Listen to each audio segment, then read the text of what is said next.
તો રામ રામ ને સીતારામ ગાઈસ, સ્વાગત છે તમારું આજના આપણા એક મસ્ત મજાના વ્લોગમાં। તો ગાઈસ, હું નહીં ધોઈને ફ્રેશ થઈને નીકળી ગયો તો મારી મસળી લઈને નીકળી ગયો તો એટલે ફેક્ટરીએ નીકળી ગયો છે, બીજે ક્યાં નથી નીકળ્યો, બરાબર।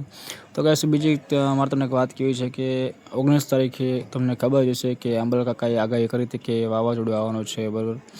એટલે આવ્યું તો પણ એવું નથી, પણ જેના કારણે કહું ને તો લગભગ ઘણી બધી જગ્યાએ એટલું બધું નુકસાન થયું હતું ને કે વાત જ જવા દે। અમારા બોટાદમાં ઘણું બધું નુકસાન થયું હતું।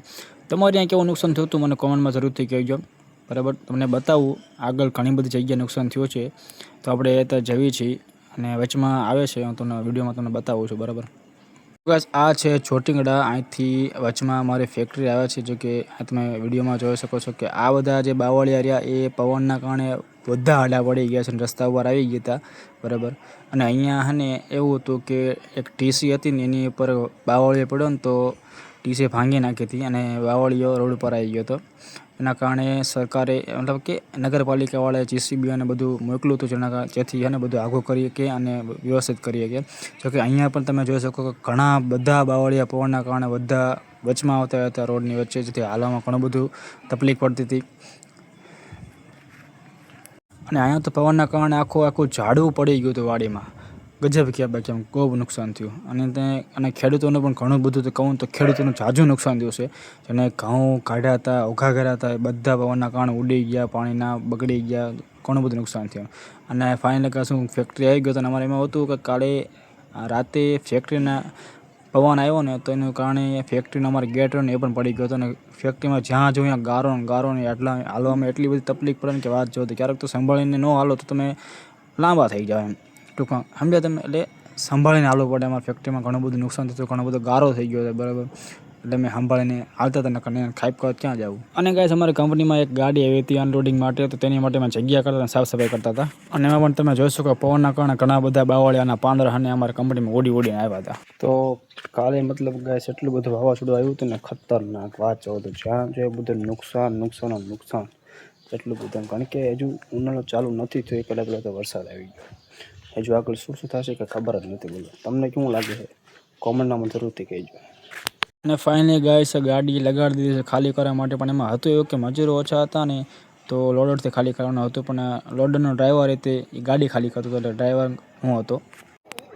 તો મતલબ કે ફાઇનલી 6 વાગ્યા છે, ગાડી ખાલી થઈ ગઈ છે, ગાડી જતી રહી છે ગેટની બહાર, ઠીક છે। અહીંનો ડ્રાઈવર છે, અહીંયા આવે છે, 6 વાગી ગયા છે, ગાડી થઈ ગઈ ખાલી, બરાબર। હવે જોયું છે મેં કંઈક કામમાં બહુ કરવીને ખબર કરે જતા રહી જો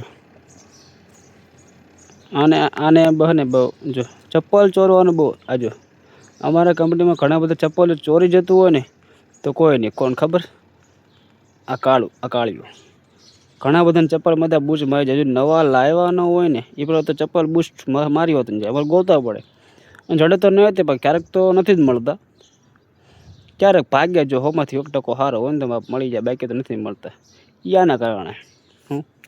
હાલ તમે ક્યારેક તમારી ફેક્ટરીમાં આટો મારવા આવો તો તમારે ચપ્પલ છે ને સાચું કહીને વ્યવસ્થિત જગ્યા મૂકી રાખજો, પછી ચપ્પલ ચોરી જાય તો પછી કહેતા નહીં કે ચપ્પલ ચોરાઈ ગયા છે, કારણ કે અમારો આમાં હાથ હોય નહીં, બરાબર, હાથ હોય બધું એનો, બરાબર, ધ્યાન રાખો તમારે ક્યારેક આવો ને તો।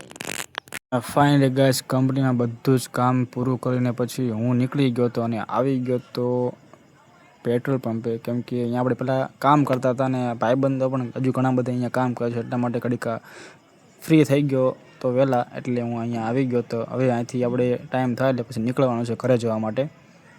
અને ગાઈસ, ઘરે હું આવી ગયો તો અને ઘડીક થઈ ગયો તો લાંબો, કેમ કે બર્ડ ઘણો બધો ફાટતો હતો મને, તો લાંબો થઈ ગયો। પણ અમે હતું મમ્મી બેઠા કંઈક મને ભાષણ આપતા હતા, હું આપતા હતા એ મારા મગજની ઉપર થતું હતું, અને મારા ભાઈ રહ્યો એ બેઠા ફોન જોતો હતો। અત્યારે છોકરા હકીકતમાં કહું ને તો ફોનમાં એટલા બધા પડી ગયા કે ભણવામાં કંઈ ધ્યાન નથી દેતા। તો કઈ જમીન થઈ ગયા તમે ફ્રી, એટલે મમ્મીએ પછી કાપ્યું તરબૂચ ને અમે તરબૂચ ખાઈ નાખ્યું, બરાબર। તો કઈ બીજી વાત એ કે આપણો આ વ્લોગ અહીંયા સમાપ્ત થાય છે, મળ્યા નેક્સ્ટ વ્લોગમાં, ત્યાંથી રામ રામ સીતારામ, અને ખાસ કરીને સબસ્ક્રાઈબ કરવાનું ભૂલતા નહીં।